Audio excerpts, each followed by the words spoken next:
try this problem by yourself, see what you can do.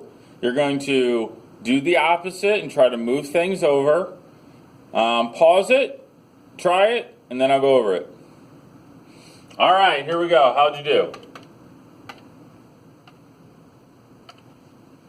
All right, the first thing we should do is subtract 8. So 3x minus 2 is 3. Negative 3. Subtract 8, negative 3 squared. Then we want to divide by 3. So x minus 2 squared equals negative 1. So subtract 8, divide by 3. Then we want to take the square root. Now, I'm introducing something because we're going to be doing this later on in like February. In your calculator, hopefully if you try to find the square root of negative 1, it gave you an error message. Well, your calculator's not broken. You can't take the square root of a negative. 1 times 1 is 1, so that doesn't work. And negative 1 times negative 1 does not work. This is no solution. Okay? So hopefully you subtracted 8, divided by 3, and then come to find out when you take a square root, you can't take a square root of a negative. I know, how mean of me. Super mean. All right. Last video, we had a wide variety of topics. This one, we're kind of getting specific, so that's good. Here we go. We are going to be solving problems like this, and we're going to be graphing them on a number line. Here we go. When I see a greater than or less than, I'm going to change it to an equal sign and deal with it later. Now, I'm sure you remember absolute values. You're like, Mr. Mack, I know. When I see absolute value, I get 2 answers. You're right. So one answer is 7x equals 21. The other answer is 7x equals negative 21. So again, we'll deal with the greater than later, but we're just going to make it equal signs and go from there. Divide both sides by 7, and x equals 3. Divide both sides by 7, and x equals negative 3. That's what we did earlier in the week. So we're going to graph these on a number line, nothing crazy. We got negative 3, we got positive 3. We look here, we come back to here, and we say, oh, it does not have an equal to. So that means we're going to have a circle here, do not fill it in. A circle here, do not fill it in. And we have 2 choices. Our answer is either in between the 3's, the negative 3 and the 3, we either shade here, or it's on the outside. Okay, it's either between the 2 numbers or on the outside of the 2 numbers. So here is how you solve it. You plug in 0 to see if it works. Now really you could plug in any number to see if it works, but we're going to plug in 0. Okay? I believe 0 is right here. 0 is between the 2 numbers. So if I plug 0 into that equation and it works, then we're going to shade in between here. If I plug in 0 and it does not work, then I shade on the outside. So what do I mean? 7, I'm plugging in 0. 7 times 0 is 0. The absolute value of 0 is 0. Is 0 greater than 21? No. If I plug in 0, it does not work. So that means I'm going to shade on the outside.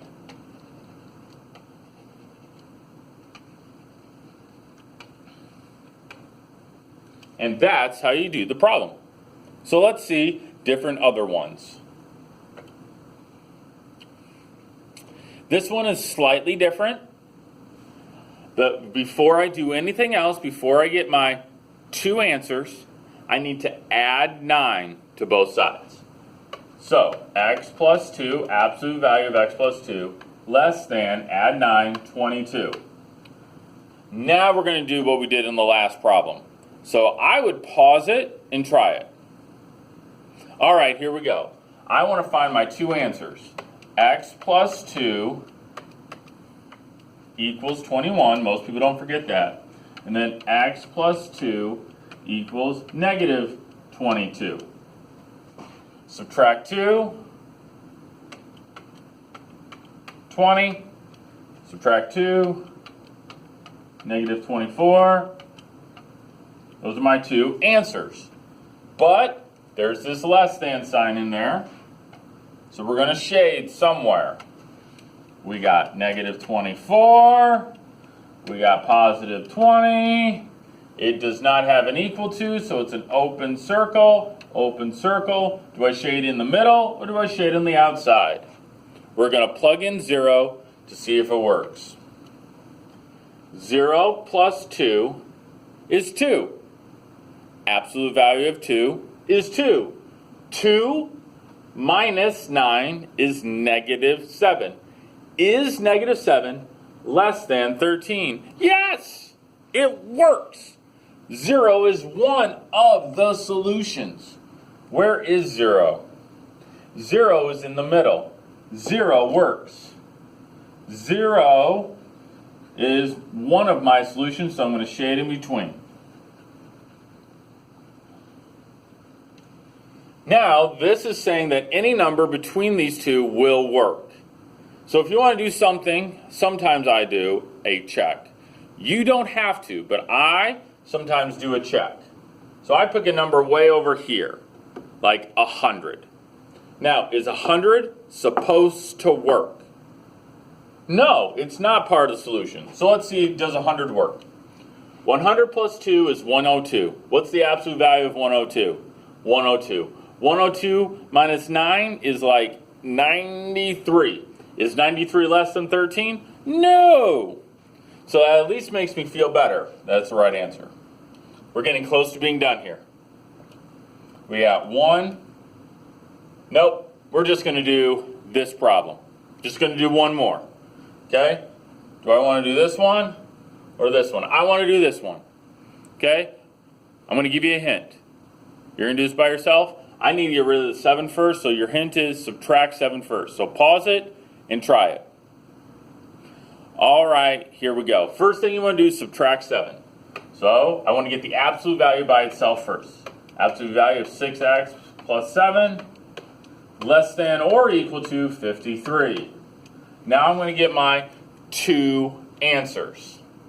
6x plus 7 equals 53. 6x plus 7 equals negative 53.